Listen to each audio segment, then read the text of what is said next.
ആ വട്ടവിളയുടെയും താനൂർ അബ്ദുള്ളയുടെയും ഫാൻസുകാർ ഫോണിൽ വിളിച്ച് കളിയാക്കുക. എന്തരടെ നിന്റെ സാറിപ്പോൾ ചൊറിയും കുത്തി ചെന്നൈയിൽ ഒളിച്ചിരിക്കുകയാണോ എന്ന്. ചെലവിന് വേണമെങ്കിൽ ഞങ്ങൾ വല്ലതും അയച്ചു തരട്ടോ എന്ന്. ഇതിലിപ്പോ കളിയാക്കാൻ എന്താ ഉള്ളത്? അവര് പറഞ്ഞത് സത്യമല്ലേ? പന്നകള്. ആ പറഞ്ഞവനെയും അവന്റെ തന്തയെയും അവന്മാരുടെയൊക്കെ തറവാട് നിൽക്കുന്ന ഡിസ്ട്രിക്റ്റും വിലക്ക് വാങ്ങാനുള്ള സമ്പത്ത് ഇപ്പോഴും എൻ്റെ ഉണ്ടെന്ന് തനിക്ക് പറയായിരുന്നില്ലേ? എന്തിന് സാറേ നമ്മൾ വഴക്കിന് പോണത്? ഒന്നാമത് നമ്മുടെ സമയം മോശം. ഇപ്പൊ ചെറുപ്പക്കാരെ പിള്ളേരെ അടിച്ചു കയറയല്ലേ.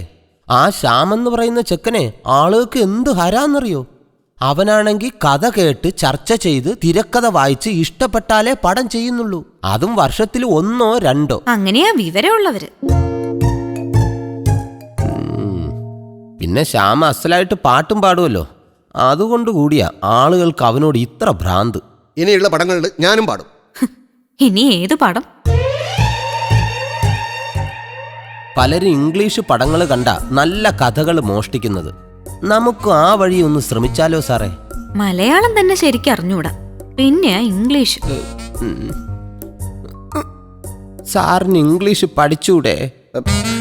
എന്നിട്ട് വേണം സൗത്ത് ഇന്ത്യയിലെ ഏറ്റവും നന്നായി ഇംഗ്ലീഷ് സംസാരിക്കുന്ന നടൻ എന്നുള്ള ചീത്തപ്പേര് വാങ്ങാൻ. എടാ ബാബു, ഓ, പുലി മുന്നോട്ട് ചാടുന്നതിന് മുമ്പ് ഒരു ചുവട് പിന്നോട്ട് പതുങ്ങും. അതുപോലെ ഇപ്പം ഞാൻ സ്വല്പം പുറകോട്ടാ, പക്ഷെ നാളെ ഞാൻ മുന്നോട്ട് കുതിക്കും. കൊറേ പൊളിക്കും. അവള് ചലയ്ക്കും, സാറിനെ തൊലയ്ക്കും. സെക്യൂരിറ്റി.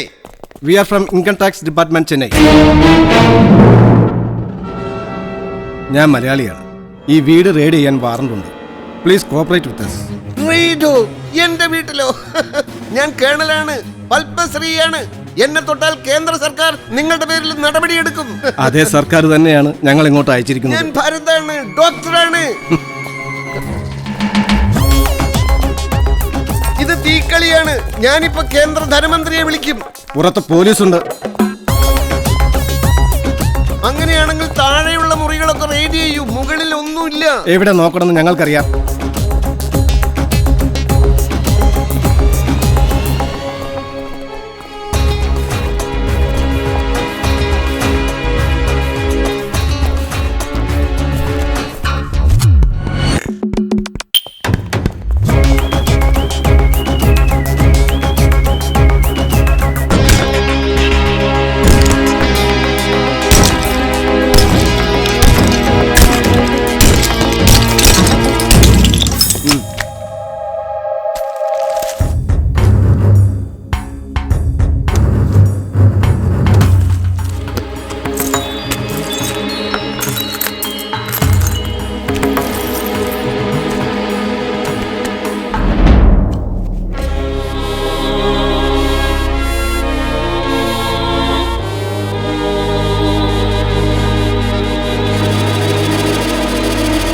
സത്യത്തിൽ അത് കാളക്കൊമ്പ.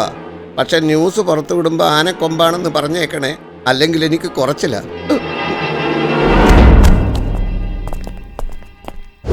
ഹലോ, വാസുകുട്ട, സരോജ് സാറിന് ബോധം തെളിഞ്ഞു. നാളെ തെളിവെടുപ്പിനായി കേരളത്തിൽ പോകേണ്ടി വരുമെന്നാ പറയുന്നേ.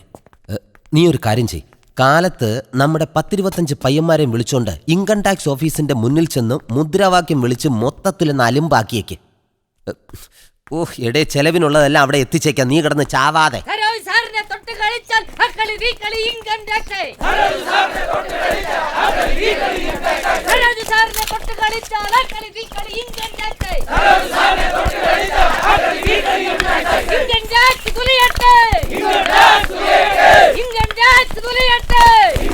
ശ്രീ സരോജ് കുമാറിന്റെ കാര്യത്തിലുള്ള ദുരൂഹത ഇപ്പോഴും തുടരുകയാണ്. സരോജ് കുമാർ ചെന്നൈ എയർപോർട്ട് വഴി ഇവിടേക്ക് പുറപ്പെട്ടു എന്ന് എയർലൈൻസ് അധികൃതർ പറയുന്നുണ്ടെങ്കിലും ചെന്നൈയിലെ റിപ്പോർട്ടർമാർ കിണഞ്ഞു ശ്രമിച്ചിട്ടും അദ്ദേഹത്തിന്റെ പൊടി പോലും അവിടുന്ന് കണ്ടുകിട്ടിയിട്ടില്ല. ഇവിടുത്തെ ഇൻകം ടാക്സ് ഓഫീസേഴ്സും ഒന്നും വിട്ടു പറയുന്നില്ല. എന്നാലും വരും എന്ന പ്രതീക്ഷയിൽ എല്ലാവരും കാത്തിരിക്കുകയാണ്. ക്യാമറാമാൻ താറാവ് ഭാസ്കറിനോടൊപ്പം കൂമന്തലി സുശീല. കാര്യങ്ങളെക്കുറിച്ചുള്ള അറിവില്ലായ്മ കൊണ്ട് തന്നെ അറസ്റ്റ് ചെയ്ത് ലോക്കപ്പിലാക്കുമോ, പോലീസ് മർദ്ദിക്കുമോ എന്നൊക്കെയുള്ള ഭയം കാരണം സരോജ് കുമാർ ഒളിവിൽ പോകാനോ ചിലപ്പോൾ രാജ്യം തന്നെ വിട്ടുപോകാനുള്ള സാധ്യതയുള്ളതായി പറഞ്ഞു കേൾക്കുന്നുണ്ട്. രാജ്യത്തെ എല്ലാ എയർപോർട്ടുകളിലും കർശന പരിശോധനയ്ക്ക്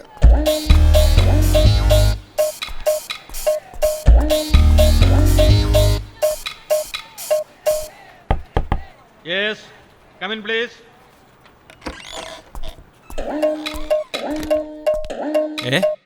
ശിവദാസ്, ആരായി ഭിക്ഷക്കാരനെ ഇങ്ങോട്ട് കടത്തിവിട്ടെ? ഇപ്പം ഞാൻ ഭിക്ഷക്കാരനല്ല സാർ. നാളെ നിങ്ങൾ കാരണം ഭിക്ഷക്കാരനായേക്കാവുന്ന സരോജ് കുമാറാണ് ഞാൻ.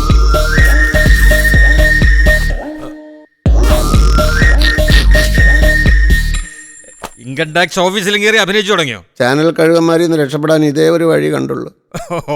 ആയിരിക്കും സാർ, എനിക്ക് ഒന്നേ അറിയാനുള്ളൂ. ഞാൻ പണവും ആഭരണങ്ങളൊക്കെ ഒളിപ്പിച്ചു വെച്ച സ്ഥലം ഇത്ര കൃത്യമായിട്ട് ആരാണ് പറഞ്ഞു തന്നത്?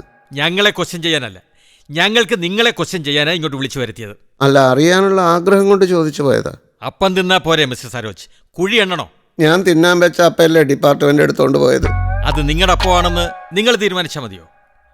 ഇവിടുത്തെ ഓരോ സാധാരണക്കാരനും പ്രയോജനപ്പെടേണ്ട നികുതി പണമാണ് നിങ്ങൾ പൂഴ്ത്തി വെച്ചത്. ശരി, ഡിപ്പാർട്ട്മെന്റ് കാരണം നാളെ ഞാൻ പട്ടിണിയായാൽ നിങ്ങൾ എനിക്ക് ഭക്ഷണം തരുമോ? ഭക്ഷണം തരാൻ ഞങ്ങളിവിടെ ഹോട്ടലൊന്നും നടത്തുന്നില്ല. തിരശീലയിൽ അനീതിക്കും അഴിമതിക്കും എതിരെ പോരാടിയ നിങ്ങളുടെ കഥാപാത്രങ്ങളെ കണ്ട് കൈയടിച്ച ആരാധകരിപ്പ് വിഡ്ഢികളായില്ലേ? ഇപ്പോഴല്ല, എപ്പോഴും അവർ വിഡ്ഢികളാണല്ലോ. ഇത്രയും പോകുന്ന ഞാൻ 10-20 പേരെ ഒറ്റക്കിടിച്ചെടുത്തത് കണ്ടിട്ട് അവർ കൈയടിച്ചില്ലേ? സ്റ്റണ്ടുകാർ കെട്ടുകമ്പി കൊണ്ട് എന്നെ കെട്ടിവലിച്ച് ഞാൻ ആകാശത്തിലൂടെ പറന്നപ്പോ അവർ കൈയടിച്ചില്ലേ? പമ്പര വിഡ്ഢികൾ. നമുക്കിനി കാര്യത്തിലേക്ക് കിടക്കാം. ആരൊക്കെ എപ്പോഴൊക്കെ എത്രയൊക്കെ ബ്ലാക്ക് മണി നിങ്ങൾക്ക് തന്നിട്ടുണ്ട്? വള്ളിപുള്ളി തെറ്റാതെ പറഞ്ഞോളൂ. പറയാം സാർ. എനിക്ക് ബ്ലാക്ക് മണി തന്നെ എന്നെ പിഴപ്പിച്ചവന്മാരും കുടുങ്ങട്ടെ, എല്ലാം ഞാൻ പറയാം സാർ. സത്യത്തിൽ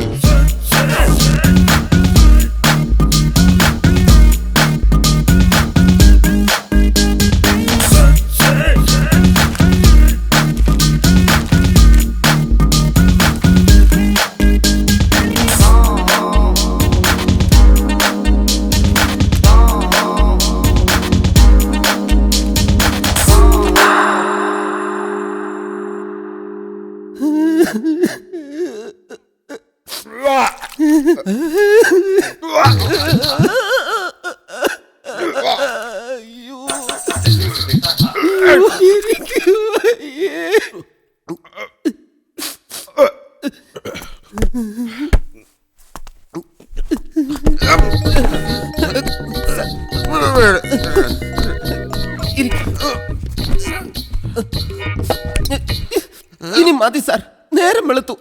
രണ്ടാമത്തെ കുപ്പിയും തീരാറായി. എൻ്റെ എല്ലാ ബംഗ്ലാവുകളിലും കൂടി 500ഓളം സ്കോച്ച് കുപ്പികളുണ്ട്. അത് എത്രയും പെട്ടെന്ന് കുടിച്ചു തീർത്തില്ലെങ്കിൽ അതും ഇൻകം ടാക്സുകാർ എടുത്തോണ്ട് പോകും. അപ്പൊ ഇൻകം ടാക്സും കുടിക്കുമല്ലേ? വെറുതെ അല്ല സാറേ, സാറിനെ ഈ അവസ്ഥയിലാക്കിയ ഇൻകം ടാക്സിന്റെ തലയിൽ ഇടുത്തി വീഴും. അവര് തന്നെയാടാ ഇടുത്തി. ഞങ്ങളെപ്പോലുള്ളവരുടെ തലയിൽ ഓർക്കാപ്പുറത്ത് വന്നു വീഴുന്ന ഇടുത്തി. എങ്കിൽ ഇൻകം ടാക്സ് രാജവെമ്പാലയുടെ കടി കൊണ്ട് ചാവും. അവരെ കടിച്ച രാജവെമ്പാല ചാവും. 40 കോടി ഫൈൻ അടയ്ക്കേണ്ടി വന്നാൽ ഈ ബംഗ്ലാവും ചെന്നൈയിലെ ബംഗ്ലാവും എല്ലാം ഞാൻ വിൽക്കേണ്ടി വരുടാ ബാബു. എന്റെ ഈശ്വര, ഞാൻ എന്താ ഈ കേൾക്കുന്നത്? 8 ബംഗ്ലാവ് ഉള്ളതിൽ 2 പോയാൽ സാർ എങ്ങനെ ജീവിക്കും? ഇൻകം ടാക്സിന് കണ്ണിൽ ചോരയില്ലേ സാർ? ചോര ഞാൻ വീഴ്ത്തും.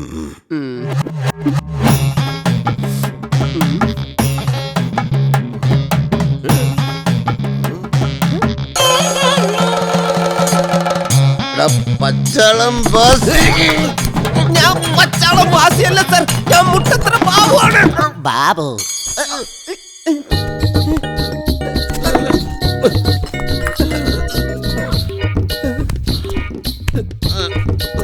പക്ഷെ ഞാൻ ബാസിയെ കുറ്റം പറയില്ല. അവൻ നല്ലവനായിരുന്നു. എത്ര പേരെ പറ്റിച്ച് അവൻ എനിക്ക് കാശ് തന്നിരിക്കുന്നു. എല്ലാത്തിനും കാരണം ആ ധൂമകേതുവാണ്. ധൂമകേതു എവിടെയാ സാർ അയാളുടെ വീട്? അവൻ ശ്യാമെന്ന് പറയുന്നവൻ നടൻ. അവന്റെ വരവോടെയല്ലടാ എന്റെ തകർച്ച തുടങ്ങിയത്. ഫാൻസുകാര് പോയി, പണവും ഇല്ല. എനിക്കിപ്പോ ഒന്നുമില്ലടാ ബാബു.